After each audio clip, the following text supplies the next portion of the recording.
மாதந்தோறும் 2 சதுர்த்தி திதிகள் வரும். பௌர்ணமி முடிந்து வரக்கூடிய சதுர்த்தி சங்கடகர சதுர்த்தி, அமாவாசை முடிந்து வரக்கூடிய சதுர்த்தி திதி வளர்பிறை சதுர்த்தி திதி. நாளைய தினம் திங்கட்கிழமை, வளர்பிறை சதுர்த்தி திதி விரதம். உங்கள் வீட்டு பக்கத்தில் இருக்கும் பிள்ளையார் கோவிலுக்கு சென்று இந்த விளக்கை மட்டும் போடுங்கள். விநாயகர் கோவிலுக்கு முடிந்தால் இந்த ஒரு பொருளை வாங்கி தானமாக கொடுங்கள். உங்கள் வாழ்க்கை படிப்படியாக முன்னேற்ற பாதையை நோக்கி செல்லும். அதில் எந்த சந்தேகமும் கிடையாது. குறிப்பாக பண கஷ்டத்தில் இருப்பவர்கள், கடன் சுமையில் சிக்கி இருப்பவர்கள் எல்லாம் செல்வ நிலையில் முன்னேற இந்த வழிபாடு சிறப்பான ஒரு வழியை காட்டிக் கொடுக்கும். திங்கட்கிழமை சதுர்த்தி திதி அன்று மாலை விநாயகர் கோவிலுக்கு செல்ல வேண்டும். விநாயகருக்கு உங்கள் கையால் அருகம்புல்லை எடுத்து மாலையாக கட்டி கொண்டு போய் போடுங்கள். கட்டின மாலையை வாங்குவதை விட நாம் கட்டின மாலைக்கு விசேஷ பலன்.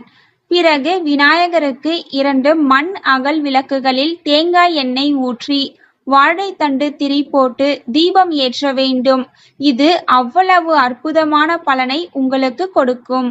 இந்த வாழைத்தண்டு திரியானது நாட்டு மருந்து கடைகளில் சுலபமாக கிடைக்கும், வாங்கிக் கொள்ளுங்கள். அப்படி உங்களுக்கு அந்த திரி கிடைக்கவே இல்லை என்றால் வாழைத்தண்டை வாங்கி வட்ட வட்டமாக நறுக்கும் பொழுது அதிலிருந்து கொஞ்சம் நார் கிடைக்கும்.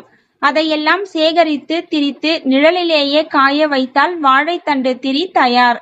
இந்த திரி போட்டு விநாயகர் கோவிலில் தேங்காய் எண்ணெயில் விளக்கு போட்டால் உங்களுடைய வாழ்க்கையில் இருக்கும் அத்தனை கஷ்டங்களும் அன்றோடு முடிந்துவிட்டது என்று வைத்துக் கொள்ளலாம்.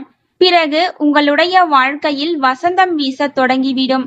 ரொம்ப ரொம்ப நல்ல பரிகாரம் இது. சுலபமான பரிகாரம், சக்தி வாய்ந்த பரிகாரம். விநாயகரை நம்பி இதை செய்யுங்கள். அடுத்தது ஒரு தகவல், விநாயகர் பற்றிய சிறப்பு தகவல். விநாயகருக்கு அச்சு வெல்லம் என்றால் ரொம்ப ரொம்ப பிடிக்கும்.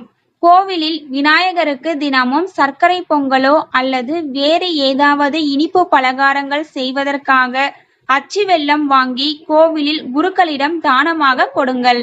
விநாயகருக்கு சர்க்கரை பொங்கல் செய்யும் பொழுது இந்த வெல்லத்தை பயன்படுத்திக் கொள்ளுங்கள் என்று சொல்லி தானம் கொடுத்து பாருங்கள். உங்கள் வாழ்க்கை அன்றிலிருந்து இனிமையாக மாறிவிடும். இந்த பரிகாரத்தையும் வளர்பிறை சதுர்த்தி திதி அன்று, தேய்பிறை சதுர்த்தி திதி அன்றும் செய்யலாம். ரொம்பவும் நல்லது. அடுத்ததாக இன்னொரு அரிய தகவல் உங்களுக்காக. விநாயகருக்கு ரொம்பவும் பிடித்த காய் அவரைக்காய். திங்கட்கிழமை விநாயகருக்கு உகந்த நாள். வாரந்தோறும் வரக்கூடிய திங்கட்கிழமையில் அவரைக்காய் பொரியல் செய்து விநாயகருக்கு படைத்துவிட்டு அந்த உணவை நீங்கள் சாப்பிட்டால் விநாயகரின் அருளாசி உங்களுக்கு கிடைக்கும். உங்களுக்கு இருக்கும் காரிய தடைகள் விலகும் என்பது நம்பிக்கை.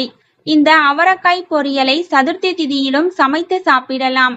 விநாயகருக்கு கொஞ்சமாக அவரைக்காய் பொரியல் நெய்வேத்தியமாக வைத்துவிட்டு நீங்கள் மதிய உணவிற்கு அதையே பயன்படுத்திக் கொள்ளுங்கள். அத்தனை சிறப்பான பலன் உண்டு என்ற தகவலுடன் இந்த ஆன்மீகம் பதிவினை நிறைவு செய்து கொள்கிறேன். தேங்க்யூ ஃபார் வாட்சிங்.